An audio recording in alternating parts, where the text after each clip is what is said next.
Hi everyone, it's Annette with ASCardDesign. A couple days ago, I showed you how to make this vellum pocket card with this beautifully embossed butterfly. And this isn't your normal size card. It's a little bit bigger, it's a little misshapen. And today I'm going to show you how to make a custom DIY envelope for off-size projects using a simple scoring board that many of us have. So let's get started and I'll show you this method. And it works for any card really. So I have this paper pad that I've had for a couple years. Now, I could not find it available any longer, but I did get it at Michael's a couple years ago. But I am just going through the pad, and you can use any paper, any of your 12 by 12 papers work. So just use what you have. But I'm going with this marbly style paper. Um, and I'm measuring my card. So I want to get the measurement of the width. So my card is about 5 inches wide. And so I just want to double that. So I want my cardstock to be cut 10 by 10. So my card width is 5 inches. I'm doubling that. So I'm going to bring in my Tim Holtz guillotine paper trimmer. And I'm going to get that extension arm on there because I need it. And I'm going to cut this 12 by 12 paper down to 10 by 10. And so that is step number one. So we'll go ahead and do that. And just get it as straight as you can because that will matter. So make sure you just have it lined up and pushed up right against that top edge of your trimmer. Okay, so we have our 10 by 10 paper, and we're going to stow that arm away, and we're done with the paper trimming. And now I'm bringing in my multi-purpose scoring board. Now, this was one I purchased when I first started crafting a couple years ago. I do have a link in the description below with all the supplies that I'm using, but this is marked, I'm showing you in centimeters and also inches across the top and left edge, and then the right edge and bottom are centimeters. So, you know, it fits for everyone. On the back of this scoring board and many scoring boards, you have got this guide that I'm pulling out, excuse me, and the scoring tool.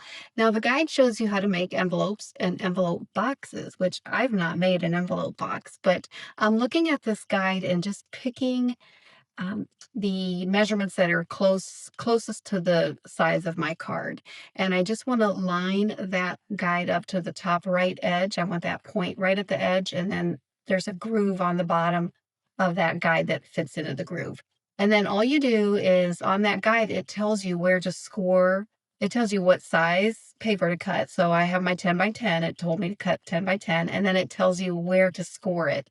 So you just line that bottom edge of your paper to the measurement, and then you take your tool and put it right in that score mark line and just score it. Then you rotate your paper a quarter turn and line up that score line with that point. You don't have to worry about the measurements anymore. You just want to line up that score line to the point and then score down.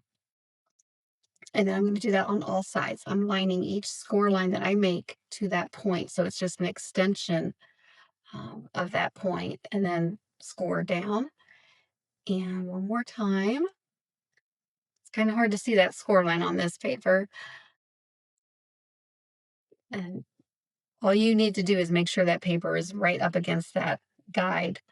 And that's it. That's all your scoring. Now you will end up with these little triangles, one on each side of the paper. And we're going to cut those away. You can use scissors to cut those out. Here, before I do the cutting, I'm just putting my card in there, and you see I have plenty of room. And it's why it's nice to make a DIY envelope, especially if you have a lot of layers or embellishments and you need a little bigger envelope. You can just whip up a quick envelope yourself. So I'm just getting rid of these little tools, putting away that guide, but I'm going to keep that tool out, the scoring tool.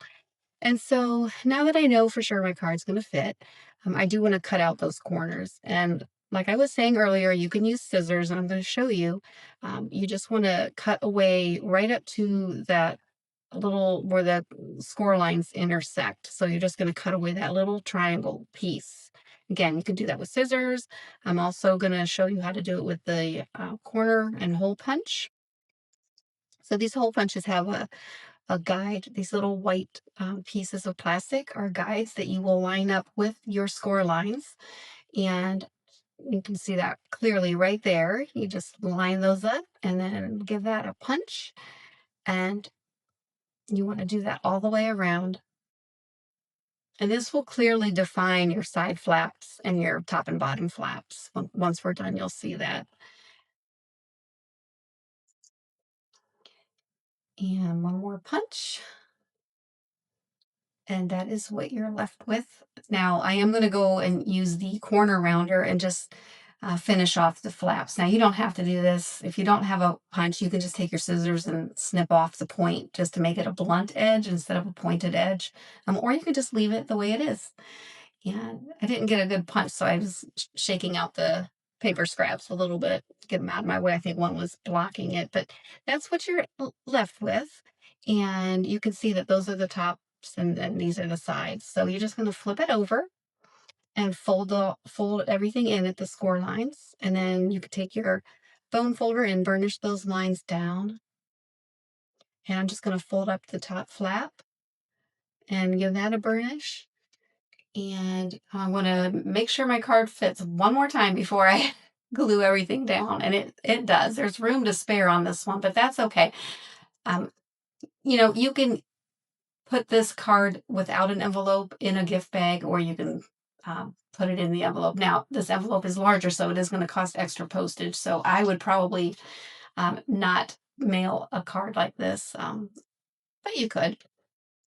All right, so I'm just using glue here. You can use double-sided tape, but I'm just putting some glue down on these flaps, and I'm being careful only to go up to where my bottom flap is going to meet up. And I just want to, make sure you don't glue it shut. And then for the flap, I am using double-sided tape. And I am going to just put that down on the flap, and I'm not going to remove the backer because I'm not going to use this envelope for this project. But, um, if you do make envelopes for gifts, you can just put the double-sided tape on for the recipient, and then they can remove the tape when they're ready to use the envelope. And that is our finished project. I want to thank you so much for spending some time with me here today. If you enjoyed the video, hit that like button. And if you're new here, hit the subscribe button. I'd love to have you come back. I will link the video for the vellum card pocket at the end of this video. I think you'll really enjoy it. So until next time, have a great day, everyone. Bye-bye.